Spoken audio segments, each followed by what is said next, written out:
Bapa di dalam surga, kami datang padamu, kami bersyukur kesempatan yang indah Tuhan anugerahkan kepada kami, boleh belajar kebenaran firman Tuhan, pimpin semua kami, beri ketenangan supaya kami boleh tetap fokus, dapat mengikuti dari awal hingga selesai, dan kami boleh mendapatkan berkat rohani yang mempertumbuhkan iman kami. Terima kasih Tuhan, dalam nama Tuhan Yesus kami mau menyerahkan waktu ini. Amin. Amin. Amin. Baik, saya mau share dulu materi kita hari ini. Kita melihat satu tema berbicara tentang menerima dengan syukur. Apa yang kita mau terima dengan syukur? Tentu ada firman Tuhan yang berkata, bersyukurlah dalam segala sesuatu. Nah, Tuhan ingin kita mengucapkan syukur di dalam segala sesuatu. Segala sesuatu itu banyak sekali. Apapun yang terjadi dalam hidup kita, termasuk tubuh kita. Tubuh kita yang Tuhan beri untuk kita, kita harus terima dengan syukur kepada Tuhan. Kenapa ada kata terima, menerima dengan syukur? Karena banyak orang yang tidak bersedia untuk menerima dengan syukur. Ada yang menerima dengan paksaan, ya. Ada yang menerima, ya kalau sudah begini ya sudah, mau diapain ya, saya terima saja. Ya, berarti tidak ikhlas ya, tidak hati yang murni, tidak hati yang tulus, tetapi lagi-lagi terpaksa. Jadi saat sesuatu hal yang tidak menyenangkan terjadi dalam kehidupan kita, lalu ketika kita ditanya, apakah Anda menerimanya? Ya karena kita tidak senang, karena kita tidak suka, ya kan tidak mungkin kita katakan kepada orangnya, ya saya tidak mau terima. Ya mungkin kita merasa tidak enak hati, tidak nyaman, lalu kita katakan, ya saya terima. Padahal penerimaan kita bukan penerimaan yang tulus, tetapi penerimaan yang terpaksa, penerimaan yang tidak tulus ikhlas. Nah, tapi yang kita mau bicarakan hari ini adalah menerima dengan rasa syukur. Karena ketika kita menerima segala sesuatu dengan rasa syukur, baik itu menyenangkan hati kita maupun sesuatu hal yang tidak menyenangkan hati kita, ketika kita menerima dengan rasa syukur, maka sesungguhnya hati kita, pikiran kita adalah pikiran yang merdeka, ya, yang jauh dari rasa tertekan, jauh dari rasa stres, frustrasi, ya, rasa perasaan tidak nyaman itu jauh. Kenapa? Karena kita terima dengan tulus ikhlas. Kita terima dengan tidak paksaan, tetapi kita terima dengan rasa syukur. Saat kita terima dengan rasa syukur pada hal yang tidak menyenangkan, otomatis kita punya pikiran bahwa, oh sebenarnya memang saya tidak senang menerima hal yang tidak baik ini. Tetapi saya percaya ada rencana dan maksud Tuhan. Saya boleh mengalami hal yang tidak baik ini. Baik, kita membaca dulu ya apa yang menjadi dasar firman Tuhan untuk kita. Yang terdapat di dalam Mazmur 139 ayat 14 sampai 16. Ayatnya yang ke-14 kita boleh membacakan bersama-sama ya. 3, iya.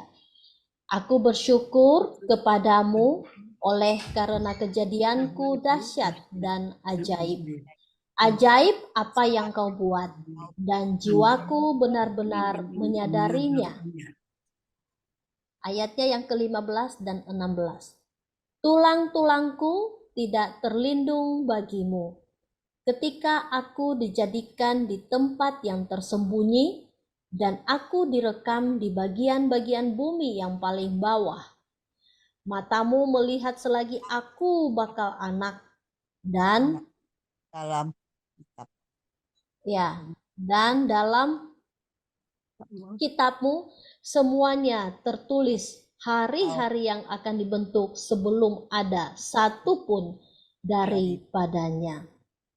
Ya, ini ayat firman Tuhan ini berbicara tentang bagaimana Tuhan membentuk kehidupan kita.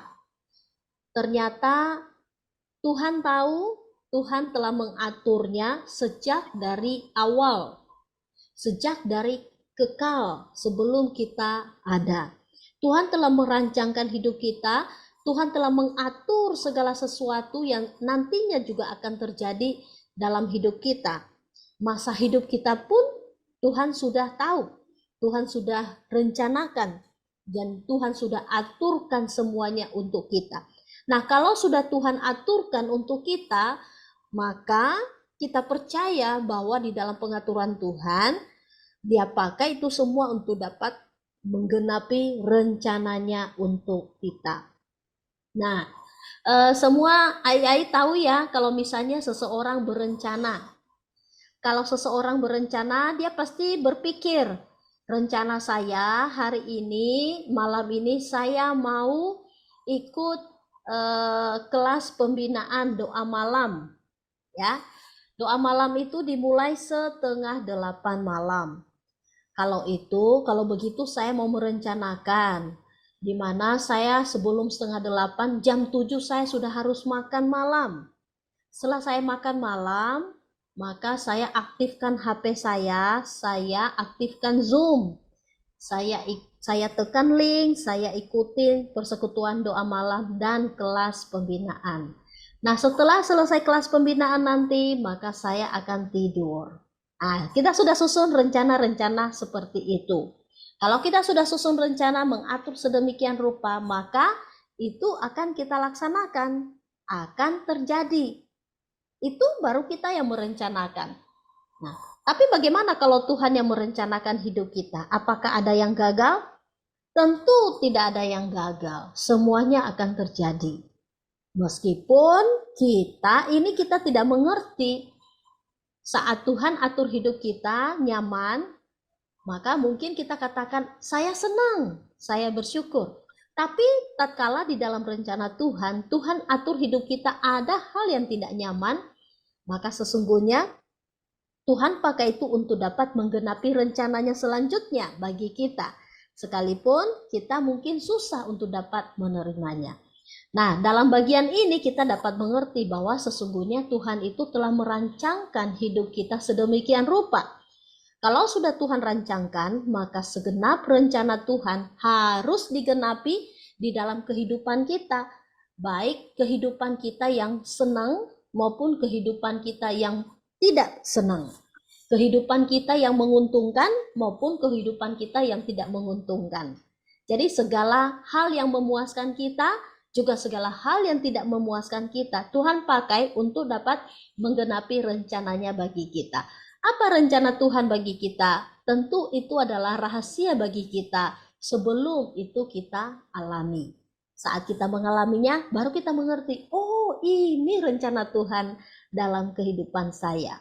Nah, kalau kita menyetujui bahwa tentunya Tuhan punya rencana yang indah bagi kita, dan Tuhan tak pernah merencanakan rancangan kecelakaan, maka sesungguhnya apapun keadaan diri kita semestinya bisa dapat menerimanya dengan rasa syukur kepada Tuhan. Nah, baik, kita akan lanjutkan slide berikutnya. Nah, dalam hidup ada hal-hal yang mau tidak mau mesti kita terima. Kadang ya kita, saya tidak mau terima ini. Ya, kita tidak terima atau terima itu mesti terjadi. Ya, kira-kira apa aja itu? Nah, malam hari ini kita bisa melihat ada 10 hal yang tidak bisa kita tolak, harus terima. Dan penerimaan kita tidak boleh terpaksa. Penerimaan kita harus dengan rasa syukur kepada Tuhan yang telah merancangkan hidup kita sedemikian rupa. Nah, coba kita perhatikan ya satu persatu hal dalam hidup kita yang mau tidak mau kita harus mesti terima. Yang pertama adalah orang tua. ai semua ini ya. Nah, ai kan waktu masih muda ya kan punya orang tua ya.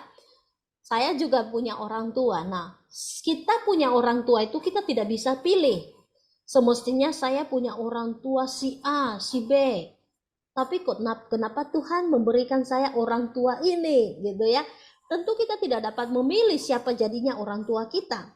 Tetapi memang itu adalah orang tua kita yang melahirkan kita. Kita harus terima, kita tidak boleh pilih, ya kan? Nah, demikian juga dengan orang tua. Nah, sekarang Ai sudah jadi orang tua dan punya anak, bahkan punya cucu. Tentu sebagai orang tua juga tidak bisa memilih siapa anak kandungnya. Siapa yang nantinya jadi cucunya. Ya betul ya. Kita katakan, maunya anak saya bukan si A, bukan si B, maunya anak saya itu loh si C, si D. Oh, mestinya anak saya ini bukan anak seperti ini yang saya punya sekarang, karena anak ini saya tidak suka sifatnya, suka melawan orang tua. Maunya saya itu punya anak yang baik-baik, punya anak yang menghormati orang tua, punya anak yang perhatian dan sayang orang tua. Saya tidak mau punya anak yang seperti ini. Nah, siapa yang bisa memilih seperti itu? Tentu tidak ada orang tua manapun yang bisa menentukan anaknya seperti apa. Kecuali anak angkat ya. Nah, kalau anak angkat, anak adopsi, otomatis sebagai orang tua yang mengadopsi anak bisa kan memilih anak.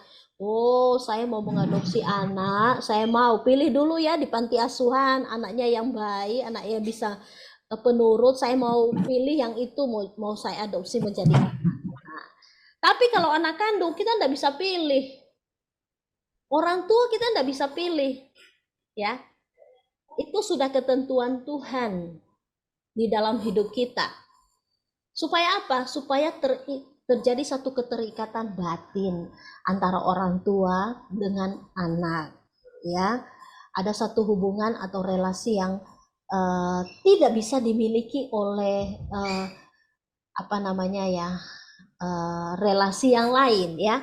Tapi orang tua dan anak ini punya relasi yang dekat. Baik, kita akan lanjutkan yang berikutnya. Jenis kelamin. Nah, Ai kita dilahirkan oleh orang tua, oleh ibu kita. Jenis kelaminnya adalah perempuan. Nah, kita tidak bisa milih kenapa Tuhan atau orang tua saya melahirkan saya berjenis kelamin perempuan.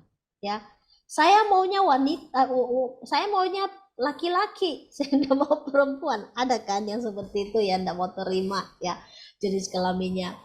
Nah, ini adalah bagian yang kedua yang mau tidak mau seseorang harus bisa terima dengan rasa syukur. Allah yang menentukan dalam rencananya yang indah bagi kita. Nanti bagi yang orang tua melahirkan, Tuhan sudah atur.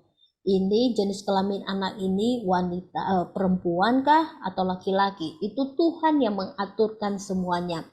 Jadi manusia tidak bisa memilih. Tapi sekarang kan udah canggih ya masanya ya. Sekarang ini bisa diatur. Misalnya nih bayi tabung. Bayi tabung ini karena canggihnya ya udah modern ya. Ilmu kedokteran sehingga bisa melihat, oh ini benihnya ini perempuan, ini laki-laki, sehingga ditanyakan kepada orang tua mau melahirkan punya anak yang mana, laki-laki apa perempuan gitu ya, bisa diaturkan menjadi bayi yang nantinya bertumbuh di dalam kandungan ibunya. Nah, kalau misalnya mau laki-laki ya laki-laki, kalau mau perempuan ya perempuan gitu ya. Jadi sekarang kecanggihan dari ilmu kedokteran itu sudah bisa mengaturkannya, tetapi sebenarnya tidak lepas dari kontrolnya Tuhan, ketentuan dan rencana Tuhan bagi si orang tua yang ada. Sehingga kita ini tidak bisa memilih ya. Mau kita perempuan, dilahirkan sebagai perempuan atau dilahirkan sebagai laki-laki itu kita tidak bisa memilih. Sehingga kalau kita melihat, wah, saya ini dilahirkan sebagai wanita. Apa menjadi rencana Tuhan bagi saya? Wah, saya harus memiliki peran aktif bisa menjadi berkat buat wanita-wanita yang lain. Bisa seperti itu ya. Atau mungkin nanti saya sedang dipersiapkan Tuhan menjadi seorang ibu yang luar biasa bagi anak-anak saya. Tentu kita harus bisa meresponi jenis kelamin yang Tuhan beri untuk kita, untuk bisa memikirkan ke depan sebenarnya apa yang hendak Tuhan rencanakan bagi kita, kenapa kita dilahirkan sebagai wanita. Berikutnya adalah masa hidup kita. Nah, kita tidak bisa atur ini masa hidup kita. Kapan kita lahir, tahun berapa, tanggal berapa, bulan berapa, kita tidak bisa atur. Di zamannya kapan kita bisa lahir. Kita tidak bisa katakan, wah saya maunya sebenarnya lahirnya itu di zamannya VOC. Zamannya Belanda ya. Atau ada yang hidup di zaman Belanda di sini ya. Aimei hidup di zaman Belanda? Enggak. Oh, enggak ya. Udah merdeka toh. Oh ya, sudah merdeka ya, iya. Nah, Ya, kadang ya ada 45, orang tahun 45. ya, kadang ada orang mengatakan begitu. Ya, saya maunya hidup di masa ini, saya enggak mau hidup di masa yang ini. Kalau masa ini, aduh sengsara, enggak punya apa-apa kita. Maunya saya hidupnya itu di zaman sekarang ini loh. Ini bagus sekali dunia sekarang itu modern. Maunya saya hidup di zaman sekarang, bukan di zaman dulu.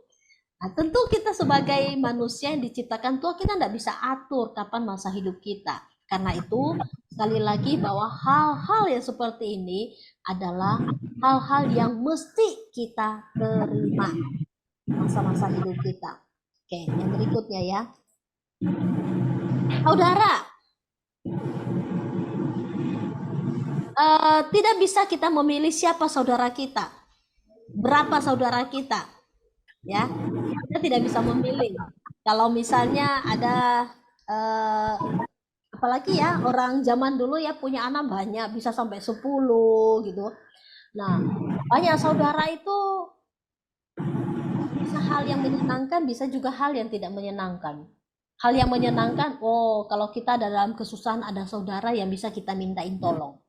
Tapi kalau hal yang tidak menyenangkan, wah saudara bisa menjadi sesuatu hal yang bisa membuat kita jengkel, berselisih paham dan lain sebagainya. Nah, tapi yang namanya saudara kita tidak bisa pilih, kita tidak bisa komplain, kita tidak bisa katakan Tuhan maunya saudara saya yang seperti ini, maunya saudara saya seperti ini.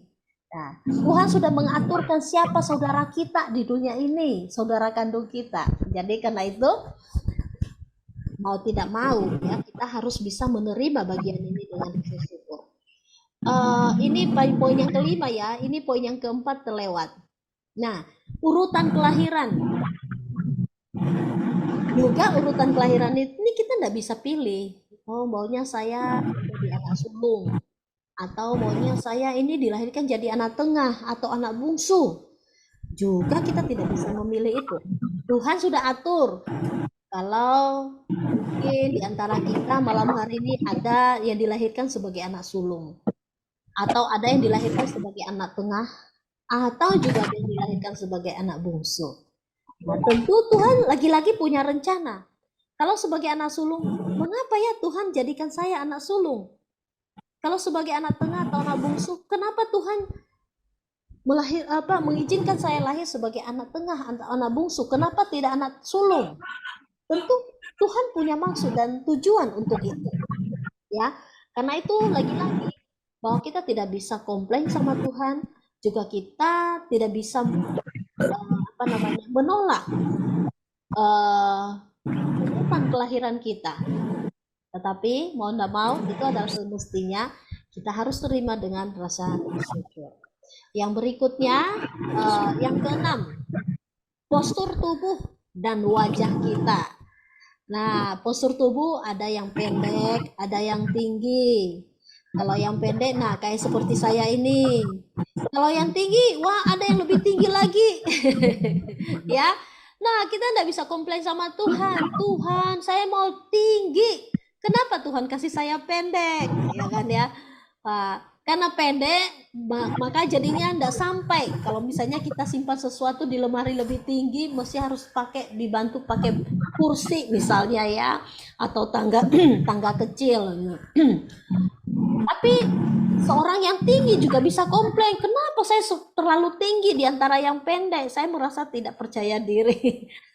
Jadi masing-masing merasa tidak puas ya dengan keadaan tubuhnya yang Tuhan jadikan seperti itu. Mau tinggi, mau pendek, atau wajahnya bulat, terlalu tembem, terlalu apa namanya ya, seperti bakpao. Atau mungkin oval, tirus ya. Kita tidak bisa komplain sama Tuhan. Maunya saya seperti ini Tuhan. Walaupun sekarang ini kan lagi-lagi bahwa di dunia kedokteran itu canggih, membuat sesuatu hal yang tidak baik menjadi baik menurut pandangannya. Dengan cara apa? Caranya macam-macam. Operasi plastik, ya, menyulap suatu wajah yang jelek menurut dia menjadi wajah yang menarik. Tetapi lagi-lagi itu tidak menentukan bahwa seseorang itu bisa puas dan menerima keberadaan dirinya dengan rasa syukur kepada Tuhan. Ya, tinggi atau pendek, wajah bulat atau wajah oval, itu ternyata semua Tuhan rancangkan untuk kita. Tidak direkayasa, tetapi murni. Bukan cetakan orang tua kita, tetapi memang ditenun oleh Tuhan di dalam kandungan ibu kita. Seperti ayat yang tadinya kita baca. Ini lagi-lagi poin yang ke-6 ini adalah sesuatu hal yang tidak bisa kita tolak. Namun kita harus terima dengan rasa syukur karena Tuhan merancangkan kita begitu indah dengan tenunan tangannya sendiri. Yang ketujuh adalah kebangsaan. Kalau kebangsaan itu juga bisa menentukan warna kulit ya. Warna kulit dan kebangsaan kita itu lagi-lagi kita tidak bisa pilih. Kalau ditanya kebangsaan mana? Kebangsaan kalau kita ini bicara misalnya ya rata-rata yang di GPM ini keturunan Tionghoa ya, keturunan Tionghoa. Wah, saya sebenarnya enggak mau disebut jadi keturunan Tionghoa.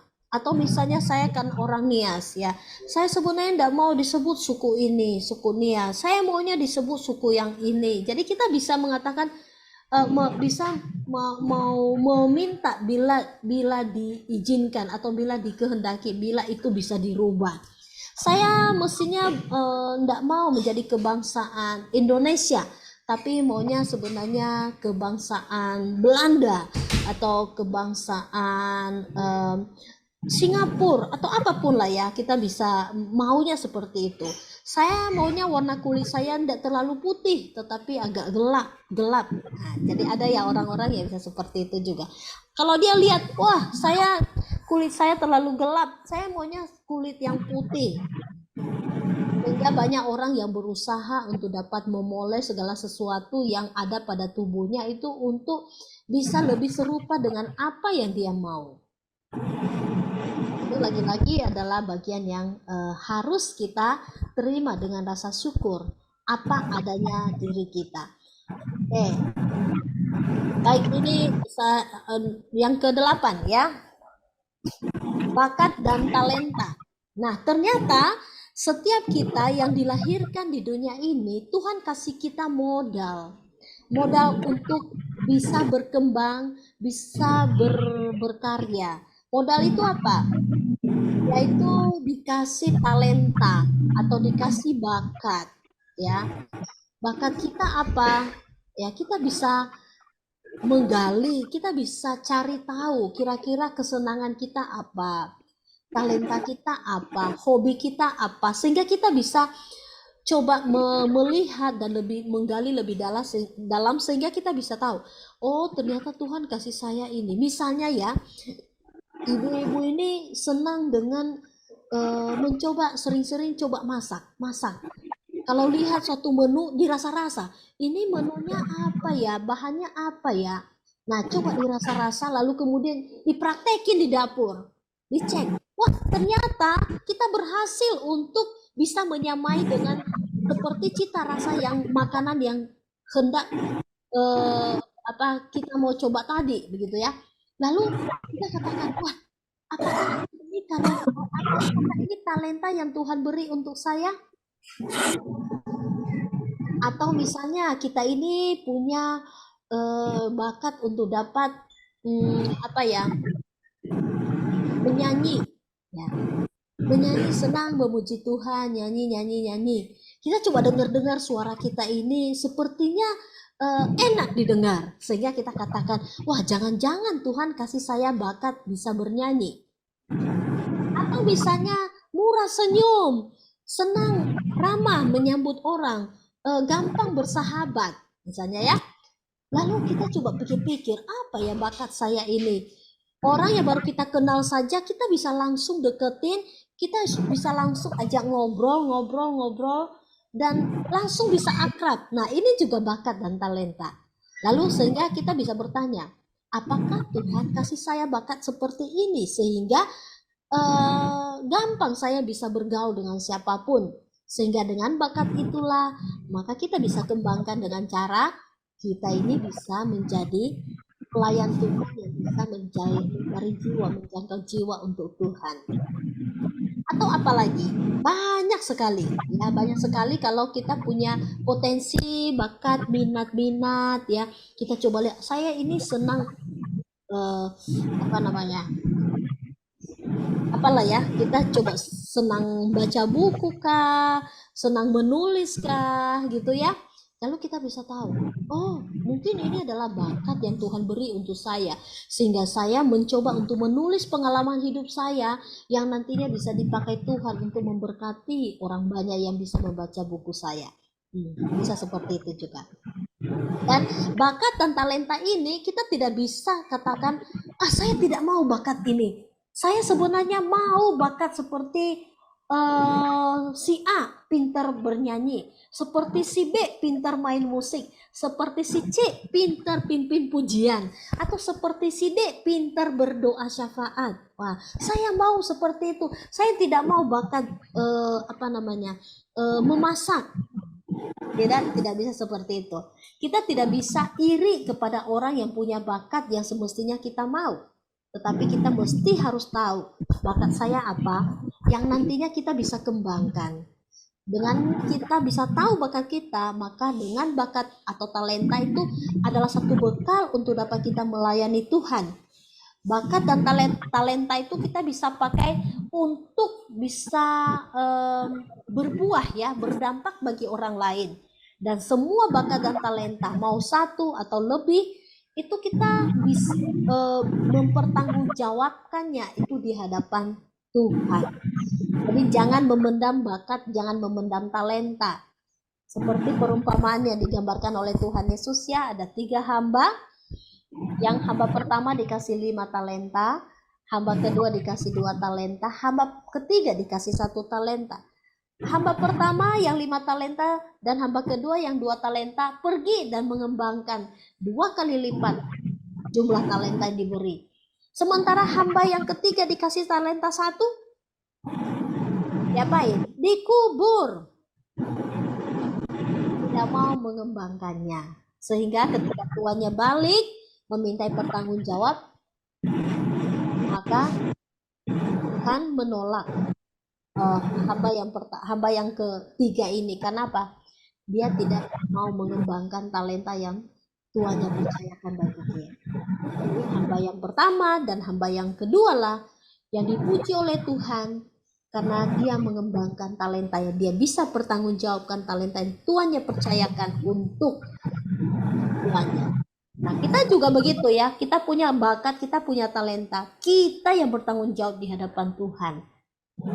Karena itu, ibu-ibu, kalau kita punya talenta, kelebihan apa, ayo kita coba pikir, ini sesuatu hal yang harus digarap, sesuatu hal yang harus digali, untuk kita kembangkan menjadi kemuliaan Tuhan.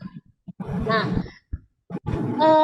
hal apa lagi yang tidak boleh kita tolak dan kita harus terima dengan rasa syukur, yaitu menjadi tua. Mau tidak mau ada masanya kita tua.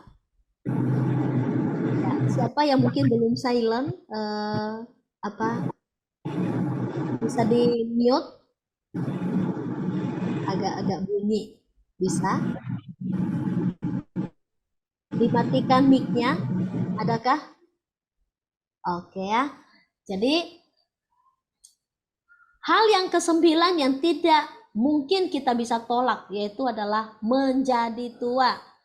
Nah, sekarang AI sudah menginjak usia yang bisa dikatakan lansia, lanjut usia. Itu hal yang tidak bisa ditolak ya. Itu akan terjadi berjalannya dengan waktu. Akan pasti terjadi dan dialami. Nggak ada orang yang mengatakan, saya tidak mau jadi tua, saya mau jadi muda saja. Nah, boleh itu. Umurnya boleh tua, tetapi semangatnya tetap muda. Nah, itu boleh ya.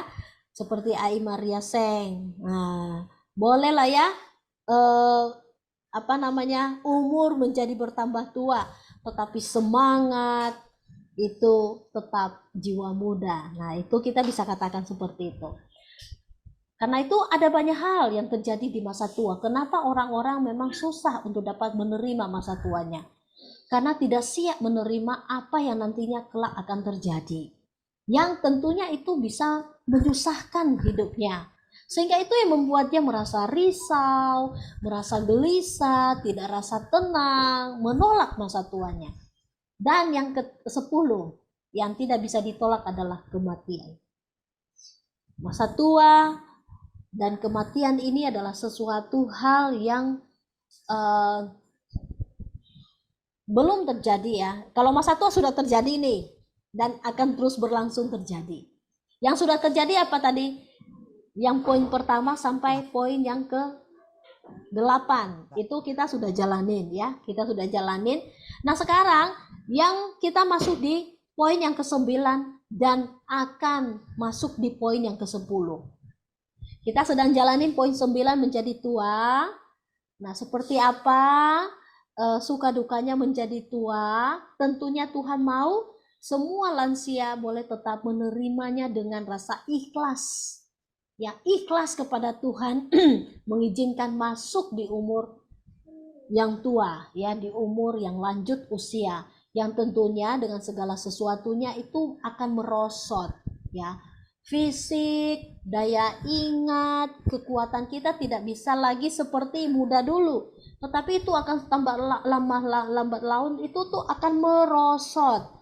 Kita sering sakit-sakitan, tidak kuat jalan jauh, maunya ke Yerusalem, maunya jalan-jalan ke Congkok, tetapi kakinya tidak kuat. Ya, kita mau jalan-jalan putar-putar kota Balikpapan, jalan-jalan ke mall, tapi apa daya kaki tidak kuat, ya. Jadi segala sesuatu itu harus bisa dijalani dengan rasa syukur kepada Tuhan. Dan yang terakhir ini adalah kematian. Sesuatu hal yang tidak bisa ditolak. Kapanpun itu bisa terjadi. Ya, ibu-ibu sekalian. Karena itu kita tahu bahwa ternyata Tuhan merancangkan kehidupan kita itu dari kita satu benih di dalam perut ibu kita sampai pada saatnya kita lahir dalam dunia ini, bahkan sampai kepada kematian, ternyata ada semuanya di dalam rancangan Tuhan yang sempurna.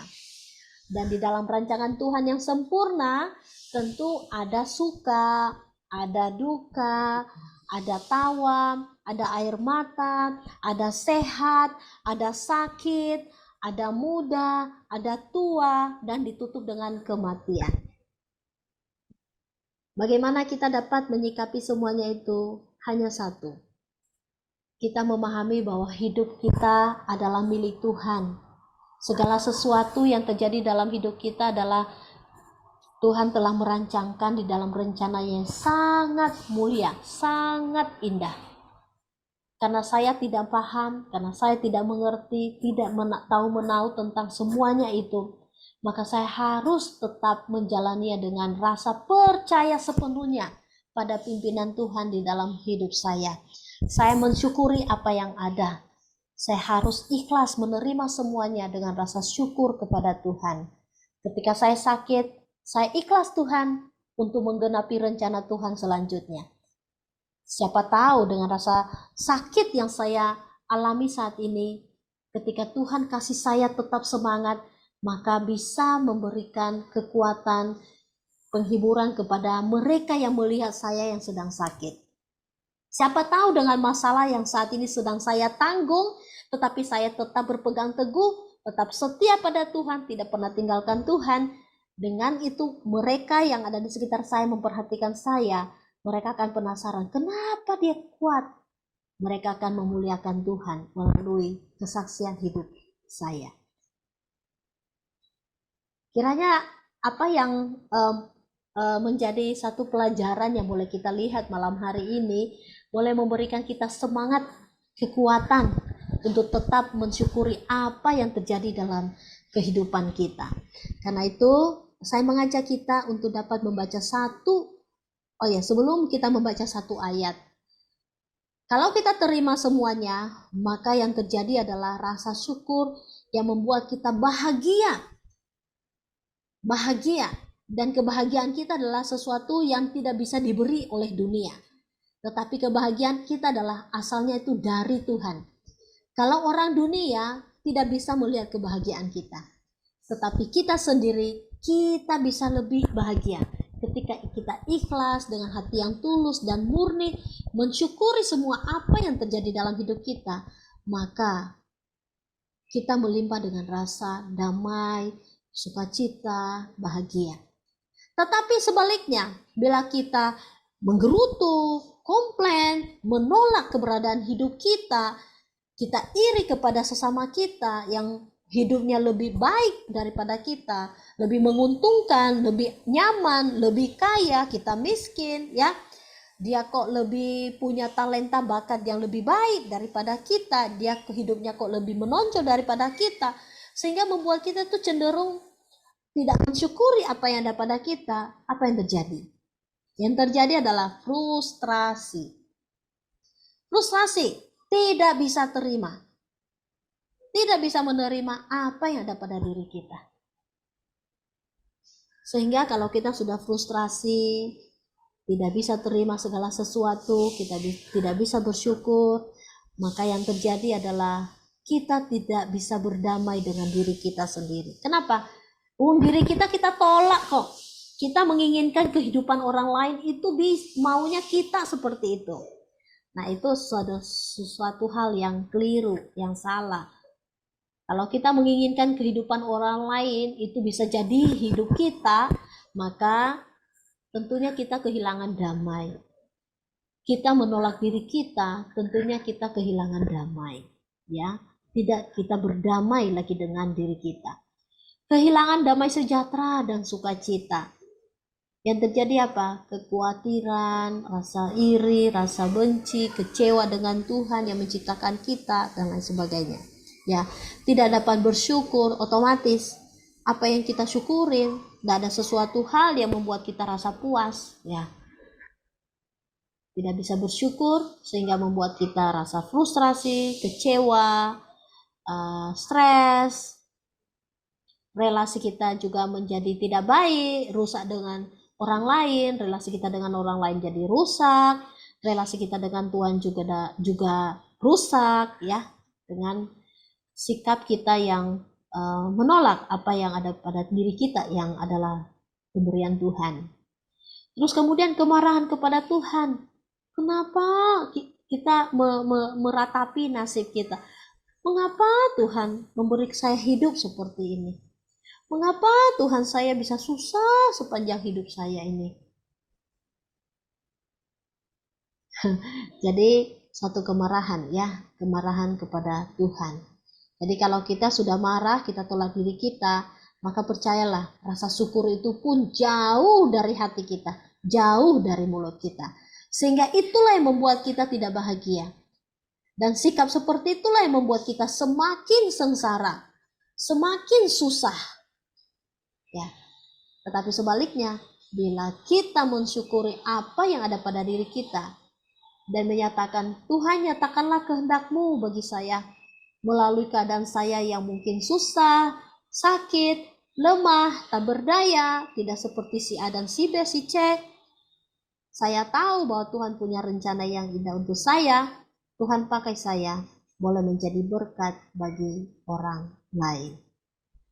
Karena itu ditutup dengan firman Tuhan menjadi dasar perenungan untuk kita.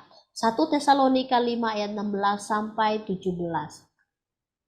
Kita baca bersama-sama di rumah kita masing-masing. 3, ya. Bersukacitalah senantiasa, tetaplah berdoa, mengucap syukurlah dalam segala hal, sebab itulah yang dikehendaki Allah di dalam Kristus Yesus bagi kamu. Ya, ini adalah ayat firman Tuhan yang mengajar kita melalui Rasul Paulus. Dia katakan bersukacitalah senantiasa, tetaplah berdoa, mengucap syukurlah dalam segala hal. Mengucap syukur dalam segala hal. Bukan mengucap syukur untuk segala hal, ya. Misalnya ketika kita mungkin mengalami satu musibah, terima kasih Tuhan untuk musibah ini. Bukan. Terima kasih Tuhan karena melalui musibah ini maka saya teringat kepada Tuhan. Terima kasih Tuhan, melalui masalah ini maka saya bergantung kepada Tuhan. Bukan kita syukuri masalahnya, ya, bukan kita syukuri rasa ruginya, tetapi melalui itu kita boleh kembali pada Tuhan. Melalui sesuatu hal yang tidak menyenangkan kita boleh pegang tangan Tuhan, ingat sama Tuhan. Coba kalau nggak ada masalah itu, wah kita mungkin tidak ingat dengan Tuhan, kita merasa nyaman, merasa tidak susah, tidak butuh Tuhan. Tetapi dengan suatu hal masalah terjadi, kita sadar bahwa ternyata kita butuh Tuhan, kita kembali pada Tuhan. Itu yang dimaksud dari ayat ini, mengucap syukur dalam segala hal. Nah, kiranya kita semua yang mendengarkan uraian dari firman Tuhan malam hari ini, AI semua boleh diberkati, boleh tetap setia, teguh, percaya kepada Tuhan yang merancangkan hidup kita. Semuanya indah, Tuhan tidak merancangkan yang jahat, yang buruk untuk kita, tetapi semuanya diberikan yang terbaik bagi kita. Kiranya Tuhan memberkati. Amin. Baik, ada yang mau berbagi cerita untuk kita malam hari ini? Boleh silakan, Ai, masih ada waktu. Nah, ada Ai Abi itu yang lagi memperbaiki posisi kameranya. Wah, pas itu sudah Ai. Iya, saya bersyukur Tuhan rencana saya jadi orang Kristen. Londa dulu kan rumah saya dilahir di agama Buddha. Nah, saya bisa jadi Kristen, saya berucapkan syukur, saya bisa hidup saya bisa tidak binasa, saya bisa hidup kekal. Itu saya sudah ucap syukur. Saya juga selalu bersyukur kasih keluarga saya, anak, cucu.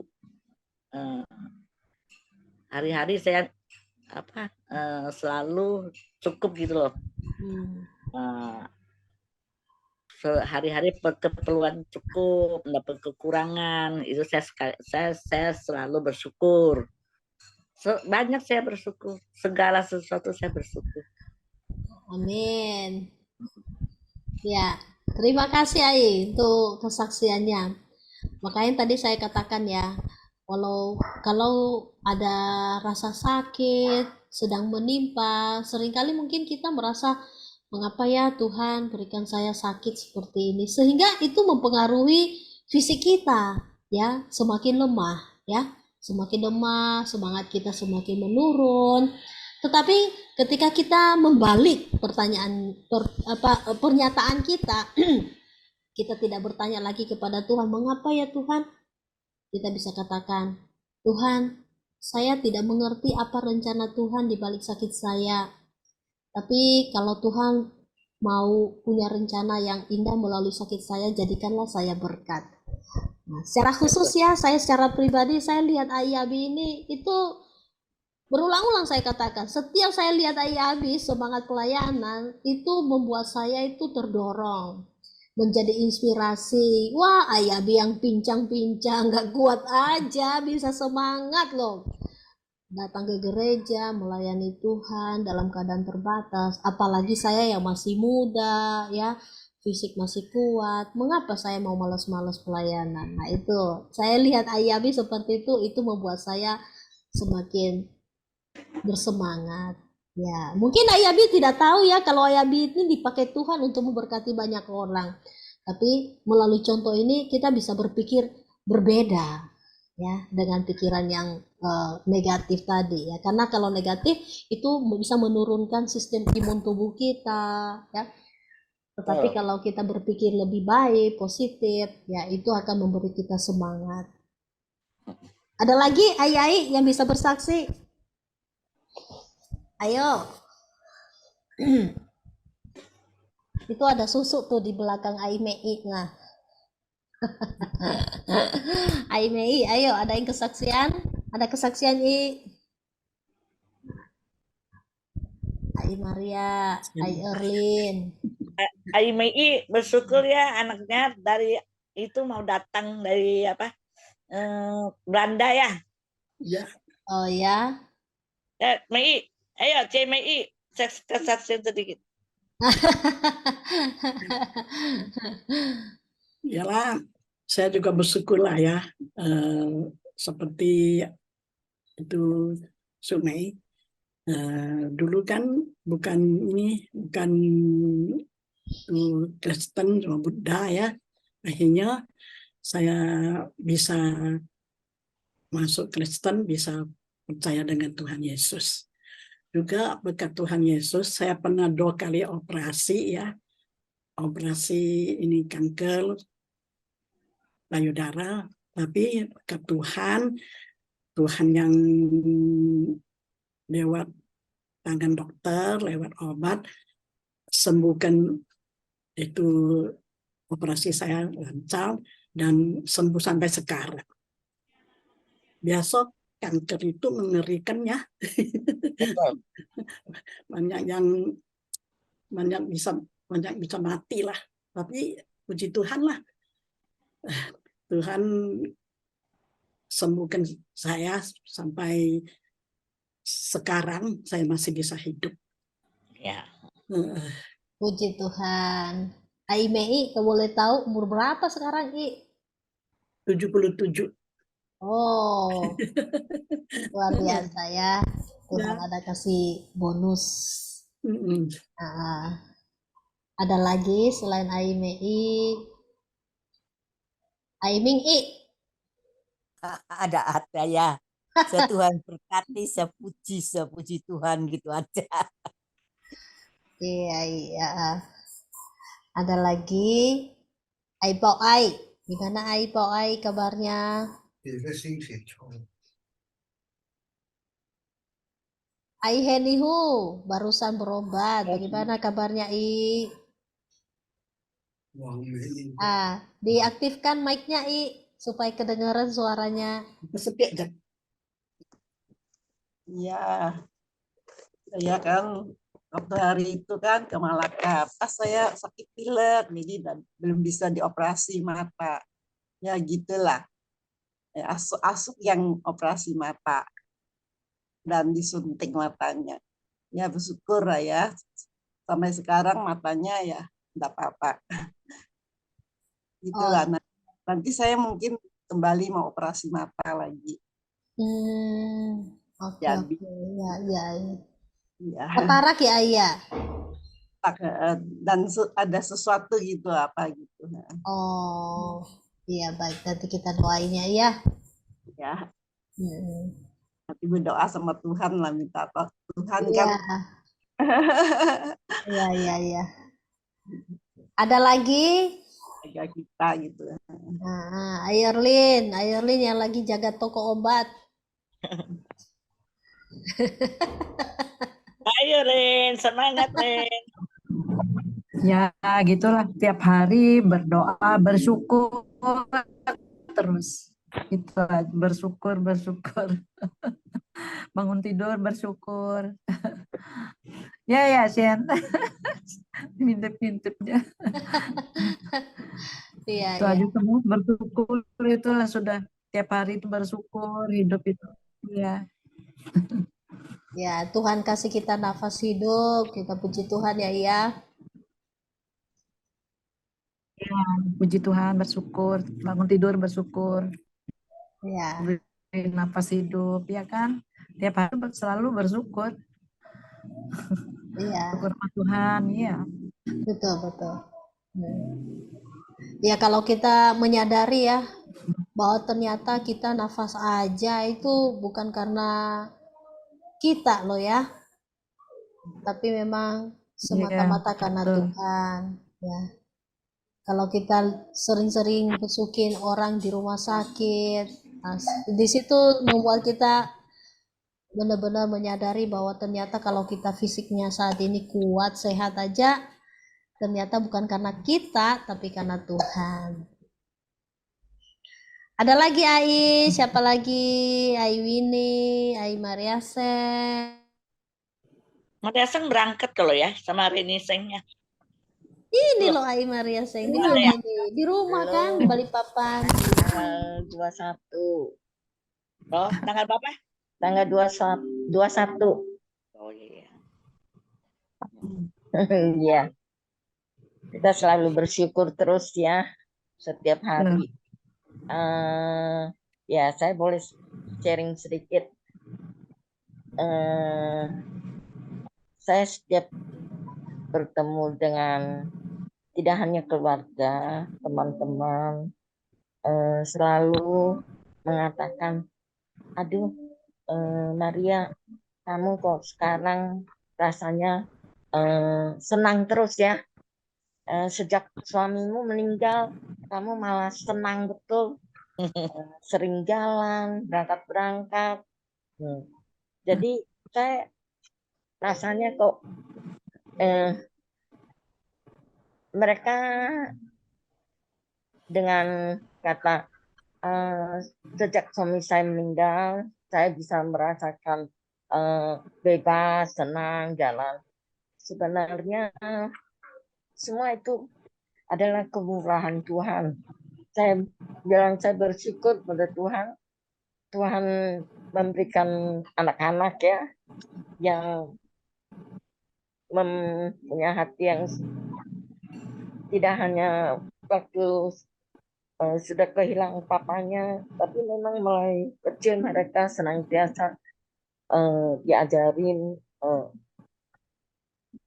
sayang sama orang tua, senantiasa bersyukur terus di dalam suka maupun duka. Saya merasa waktu muda ya tidak luput dari susah kita cari uang, bekerja suami istri ya untuk menafkahi anak. Saya bersyukur anak-anak sekolah semua sekolah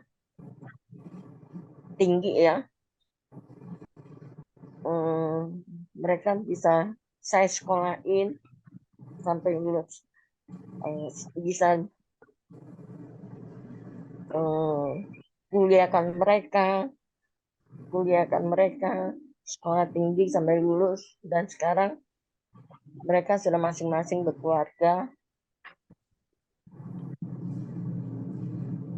dan senantiasa lah selalu memperhatikan mamanya gitu. Nggak hanya waktunya papanya nggak ada, tapi saya rasa sebelum papanya meninggal pun mereka kita di dalam keluarga itu keakraban ada, saling satu memperhatikan gitu. Jadi saya bersyukur pada Tuhan ya, keluarga saya ketemu, dia bilang Mbak Sofian, dia bilang sialau tahun ya, dia bilang udah tua kamu baru senang ya, dia bilang gitu. eh, udah sudah tua, kamu senang betul sekarang. Jadi saya bersyukur pada Tuhan, saya bilang memang Tuhan senantiasa menjaga. Yang satu, Tuhan berikan kekuatan terus, kesehatan terus. Itu saya bersyukur sekali.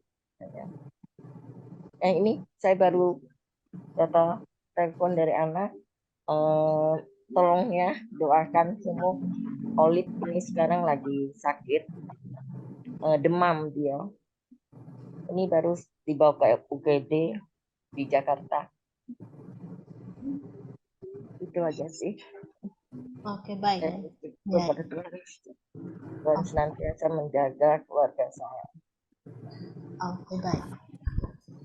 Ya, saya rasa cukup ya untuk sharing kita malam hari ini. Kita bersatu dalam doa. Tadi apa yang kita pelajari, kiranya itu juga boleh mempertumbuhkan kerohanian kita untuk semakin mengerti kehendak Tuhan bagi kita. Dan setelah itu nanti saya akan doakan untuk semua kita, bahkan terutama untuk yang sakit ya. Ya, Olive. Ya. Itu dia bagus. Mami mau doa ya deh ya. Kita mengambil waktu untuk berdoa. Semua sakit kepala nih, tolong. Oh, iya, boleh. Ya, siapa lagi yang mau didoakan? Ada? Ai? Pusing. Siapa lagi? Ai Yulian, Ai siapa? Ai Ayen. Ya. Ya. Semuanya lah kesehatannya ya, kesehatan kita lansia. Iya, Oke, betul. baik. Kita berdoa ya. Mari berdoa. Bapa di dalam surga, sungguh karena kasih karunia Tuhan saja kami boleh ada saat ini sebagaimana kami ada. Kami boleh bernafas, kami boleh iring Tuhan, kami boleh setia pada Tuhan pun itu semata-mata karena kasih karunia Tuhan bagi kami. Karena itu tumbuh-tumbuhkan iman percaya kami kepada Tuhan dan tolong kami dalam keadaan susah maupun senang. Kami boleh melihat bahwa Tuhan tak pernah merancangkan yang jahat, melainkan merancangkan yang indah, yang baik untuk kami anak-anak-Mu. Karena itu, biarlah hati kami melimpah dengan rasa syukur. Apapun yang terjadi, menyenangkan atau tidak menyenangkan, itu sudah semestinya bagi kami boleh mengucap syukur kepada Tuhan kami yang sungguh baik, teramat baik dalam hidup kami. Tuhan memberkatilah seluruh anak-anak Tuhan yang ada di ruang Zoom malam hari ini. Berkati kami satu persatu. Semua usia lanjut Tuhan juga berkati dimanapun berada.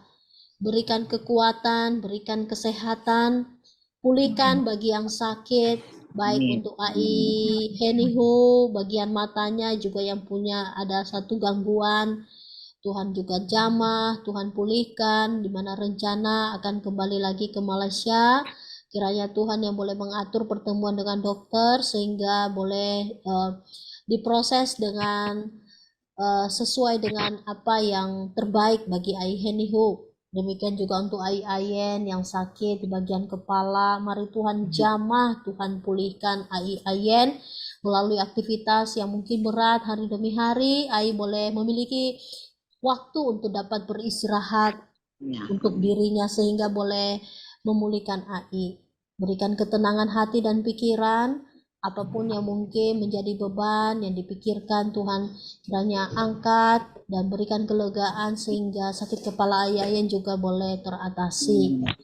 Demikian juga kami mendoakan untuk Ai Pau Ai yang kakinya juga sampai hari ini juga masih mengalami sakit dan belum bisa untuk dapat dioperasi. Mari Tuhan juga tolong berikan kekuatan untuk Ai Pau Ai, boleh tetap semangat untuk dapat menjalani hari-harinya bersama dengan Tuhan.